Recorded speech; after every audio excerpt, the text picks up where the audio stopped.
Assalamualaikum warahmatullahi wabarakatuh. Bertemu kembali kita dalam bab 7, kadar tindak balas di bawah subtopik teori pelanggaran. Sebelum kita melihat teori pelanggaran, kita imbas kembali teori kinetik jirim. Jirim terdiri daripada zarah yang halus dan diskrit yang sentiasa bergerak, iaitu bergetar pada kedudukan tetap bagi pepejal dan bergerak secara bebas dalam keadaan cecair dan gas. Zarah-zarah berlanggar antara satu sama lain. Semasa zarah-zarah berlanggar, pemindahan tenaga berlaku. Zarah yang bergerak cepat memindahkan sedikit tenaga kepada zarah yang bergerak perlahan dan meningkatkan tenaga kinetiknya. Proses ini berulang dengan zarah-zarah lain. Maka, zarah-zarah tidak mempunyai tenaga kinetik yang sama dan sentiasa berubah. Teori pelanggaran pula menerangkan bagaimana zarah bahan tindak balas berinteraksi menyebabkan tindak balas berlaku dan hasil tindak balas terbentuk. Menurut teori pelanggaran, zarah bahan tindak balas mesti berlanggar antara satu sama lain untuk tindak balas berlaku. Kadar tindak balas bergantung kepada frekuensi pelanggaran berkesan. Apa itu pelanggaran berkesan? Ya, kejap lagi kita akan lihat apakah yang dimaksudkan dengan pelanggaran berkesan. Bukan semua pelanggaran antara zarah bahan tindak balas akan menyebabkan tindak balas berlaku dan membentuk hasil tindak balas. Hanya pelanggaran berkesan yang menyebabkan tindak balas berlaku. Bagi menghasilkan pelanggaran berkesan, zarah bahan tindak balas mesti mempunyai tenaga yang sama dengan atau melebihi tenaga pengaktifan dan berlanggar pada orientasi yang betul. Apa itu tenaga pengaktifan? Apa itu orientasi yang betul? Baik, kita lihat. Zarah bahan tindak balas perlu mempunyai tenaga yang mencukupi untuk memulakan tindak balas. Tenaga pengaktifan diperlukan untuk memulakan tindak balas. Tenaga pengaktifan adalah seperti halangan tenaga yang perlu diatasi sebelum tindak balas bermula. Analogi tenaga pengaktifan adalah seperti gambar ini, di mana tenaga yang diperlukan oleh seekor kuda untuk melepasi halangan sama seperti tenaga pengaktifan yang diperlukan untuk zarah memulakan tindak balas. Maksudnya, kalau kuda dapat melepasi halangan tersebut, maka dia dapat melompat ke sebelahnya. Kalau zarah sekiranya dia dapat melepasi tenaga pengaktifan, maka tindak balas berlaku. Zarah bahan tindak balas perlu mencapai tenaga minimum yang dikenali sebagai tenaga pengaktifan supaya dapat memecahkan ikatan dalam zarah bahan tindak balas dan dapat membentuk ikatan baharu dalam hasil tindak balas. Tindak balas berlainan mempunyai tenaga pengaktifan berlainan. Tenaga pengaktifan diwakili dengan simbol EA. Dalam gambar rajah profil tenaga, tenaga pengaktifan berbeza.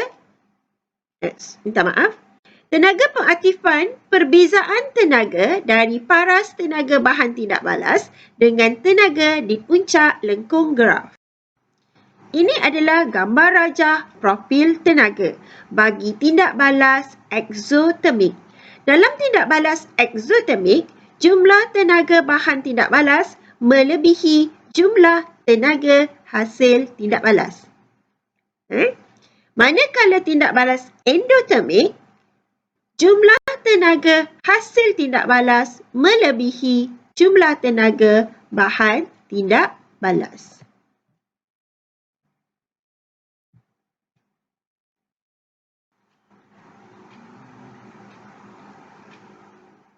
Ini adalah energy profile of endothermic and exothermic reaction. Okay? Di mana analoginya seperti bermain golf tersebut. Di mana bola tersebut perlu melepasi bonjolan tersebut untuk sampai ke bendera. Jadi, hidrogen dan oksigen untuk tindak balas eksotermik perlu melepasi tenaga aktifan untuk membentuk air. Begitu juga dalam tindak balas endotermik, gas nitrogen dan gas oksigen perlu melepasi tenaga pengaktifan untuk membentuk nitrogen monoksida. Orientasi pelanggaran. Zarah bahan tindak balas perlu berada pada orientasi tertentu untuk menghasilkan pelanggaran berkesan. Rajah 7.21 menunjukkan pelanggaran antara zarah bahan tindak balas pada orientasi yang betul bagi membolehkan ikatan lama dipecahkan kepada ikatan baharu. Maaf ya. Ikatan lama dipecahkan kepada ikatan baharu terbentuk. Ini adalah gambar untuk menggambarkan pelanggaran pada orientasi yang betul. Bila pada orientasi yang betul, maka berlaku pemecahan dan pembentukan ikatan yang baru. Maka dapatlah hasil. Jika zarah bahan tindak balas berlanggar pada orientasi yang tak betul, zarah akan terpantul dan tiada tindak balas berlaku. Ini adalah gambar rajah untuk menunjukkan bahawa zarah berlanggar pada orientasi yang tidak betul. Jadi kita nampak dia tak jadi bahan tindak balas lah. Dia kembali ke asal sebab dia mantul. Balik semula. Pelanggaran berkesan dan kadar tindak balas, di mana kadar tindak balas bergantung kepada kadar pelanggaran yang berjaya antara zarah bahan tindak balas. Lebih tinggi frekuensi zarah bahan tindak balas berlanggar dengan tenaga yang mencukupi dan pada orientasi yang betul, lebih cepat tindak balas akan berlaku. Dalam erti kata lain, kadar tindak balas bergantung kepada frekuensi pelanggaran berkesan. Lebih tinggi frekuensi pelanggaran berkesan, lebih tinggi kadar tindak balas. Lebih rendah frekuensi pelanggaran berkesan, lebih rendah kadar tindak balas. Jadi, semua zarah bergerak secara rawak dan berlanggar antara satu sama lain. Tindak balas mungkin berlaku jika, pertama, zarah berlanggar pada orientasi yang betul. Kalau pada orientasi yang betul, tindak balas berlaku. Kalau pada orientasi yang tidak betul, tindak balas tak berlaku. Yang kedua, zarah berlanggar mempunyai tenaga yang sama atau lebih tinggi daripada tenaga pengaktifan. Okey. Dia perlu melepasi tenaga pengaktifan. Yang mana tenaga pengaktifan? Daripada bahan tindak balas hinggalah ke puncak lengkung graf. Dipanggil tenaga pengaktifan. Jadi zarah perlu melepasi tenaga pengaktifan. Barulah tindak balas boleh berlaku. Kita lihat kesan kepekatan ke atas kadar tindak balas. Rajah menunjukkan frekuensi pelanggaran yang lebih tinggi. Di manakah frekuensi pelanggaran lebih tinggi? Pada kepekatan yang rendah atau kepekatan yang tinggi? Ya, benar. Pada kepekatan yang tinggi, lebih banyak pelanggaran berlaku. Apabila kepekatan bahan tindak balas bertambah, maka bilangan zarah per unit isi padu bertambah. Oleh itu, frekuensi pelanggaran antara zarah-zarah turut bertambah. Maka frekuensi pelanggaran berkesan antara zarah-zarah bertambah. Hasilnya kita dapat kadar tindak balas bertambah. Bagi tindak balas yang melibatkan gas, perubahan tekanan adalah sama dengan perubahan kepekatan gas. Apakah kesan tekanan gas ke atas kadar tindak balas? Apabila tekanan gas bertambah, bilangan zarah gas per unit isi padu bertambah, maka frekuensi pelanggaran antara zarah-zarah bertambah. Maka frekuensi pelanggaran berkesan antara zarah-zarah bertambah, maka kadar tindak balas bertambah. Bagaimana pula saiz mempengaruhi kadar tindak balas? Apabila ketulan pepejal bahan tindak balas dipecahkan menjadi cebisan kecil, jumlah isi padu bahan tindak balas kekal sama kita akan dapati jumlah luas permukaan bahan tindak balas akan bertambah. Rajah di bawah menerangkan kesan saiz bahan tindak balas ke atas kadar tindak balas. Kalau ketulan besar, pepejal bahan tindak balas yang berwarna merah jambu, hanya zarah di luar pepejal bahan tindak balas berwarna merah jambu dapat berlanggar dengan zarah bahan tindak balas yang berwarna hijau. Sekira kita pecahkan kepada cebisan kecil, kita akan dapati bahawa jumlah luas permukaan terdedah bertambah membolehkan lebih banyak zarah berwarna merah jambu dapat berlanggar dengan zarah berwarna hijau. Selain daripada itu, kita nampak di sini bahan tindak balas besar selepas 30 saat. Hanya sebilangan sahaja yang dapat bertindak balas dengan merah jambu. Tetapi bila kita pecahkan bahan tindak balas menjadi kecil, dalam masa 30 saat, semuanya telah bertindak balas dengan zarah yang berwarna merah jambu. Oleh itu, apabila saiz bahan tindak balas semakin kecil, maka jumlah luas permukaan terdedah kepada pelanggaran bertambah, frekuensi pelanggaran antara zarah-zarah turut bertambah, maka frekuensi pelanggaran berkesan antara zarah bertambah. Oleh itu, kita dapat kadar tindak balas bertambah. Bagaimana kesan suhu ke atas kadar tindak balas? Pertambahan suhu dapat meningkatkan kadar tindak balas di mana fenomena ini diterangkan dalam rajah di bawah. Bila suhu rendah, zarah-zarah bergerak perlahan. Bila suhu tinggi, zarah-zarah bergerak dengan lebih laju. Oleh itu, bilangan pelanggaran lebih banyak. Maka kita dapat simpulkan bahawa apabila suhu bertambah, tenaga kinetik zarah bahan tindak balas bertambah, maka frekuensi pelanggaran antara zarah-zarah bertambah, frekuensi pelanggaran berkesan antara zarah-zarah bertambah, oleh itu kadar tindak balas bertambah.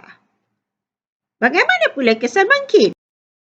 Ya, mangkin terlibat dalam tindak balas tetapi mangkin tidak berubah secara kimia pada akhir tindak balas. Mangkin menyediakan lintasan tindak balas alternatif yang memerlukan tenaga pengaktifan yang kurang daripada tenaga pengaktifan lintasan tindak balas asal. Dalam gambar rajah ini dapat menunjukkan kepada kita yang berwarna biru adalah gambar rajah profil tenaga tanpa mangkin. Yang mana garisan berwarna oranye putus-putus menunjukkan tenaga pengaktifan baru bila kita tambahkan mangkin. Bila dengan kehadiran mangkin, tenaga pengaktifan telah direndahkan. Sama ada dalam tindak balas eksotermik maupun endotermik. Tenaga pengaktifan direndahkan. Jadi dia membina satu laluan alternatif yang baru. Minta maaf, tajuk tu salah. Kesan mangkin ke atas kadar tindak balas. Apabila mangkin hadir, mangkin menyediakan lintasan alternatif dengan merendahkan tenaga pengaktifan, maka lebih banyak zarah-zarah bahan tindak balas dapat mencapai tenaga pengaktifan itu, maka frekuensi pelanggaran berkesan antara zarah-zarah bertambah, kadar tindak balas bertambah. Tindak balas eksotermik dan endotermik. Sebenarnya kita akan belajar semasa tingkatan 5 nanti dengan lebih lanjut. Di sini kita cuma ingin lihat perubahan tenaga boleh berlaku semasa tindak balas kimia. Tindak balas yang membebaskan tenaga haba ke persekitaran dipanggil tindak balas eksotermik, manakala tindak balas yang menyerap tenaga haba daripada persekitaran dipanggil tindak balas endotermik. Semua tindak balas eksotermik atau endotermik mempunyai tenaga pengaktifan yang mesti diatasi oleh zarah bahan tindak balas.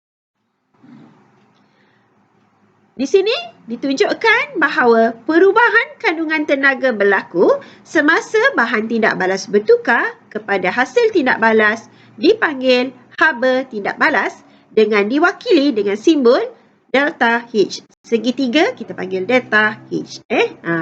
Bagi tindak balas eksotermik, delta H bertanda negatif, manakala tindak balas endotermik, delta H bertanda positif.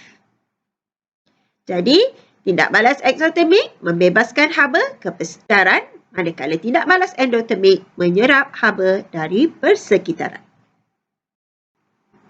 Baik, jangan lupa latihan uji kendiri 7.4 dan juga penilaian prestasi 7. Maka berakhir sudah tajuk bab 7.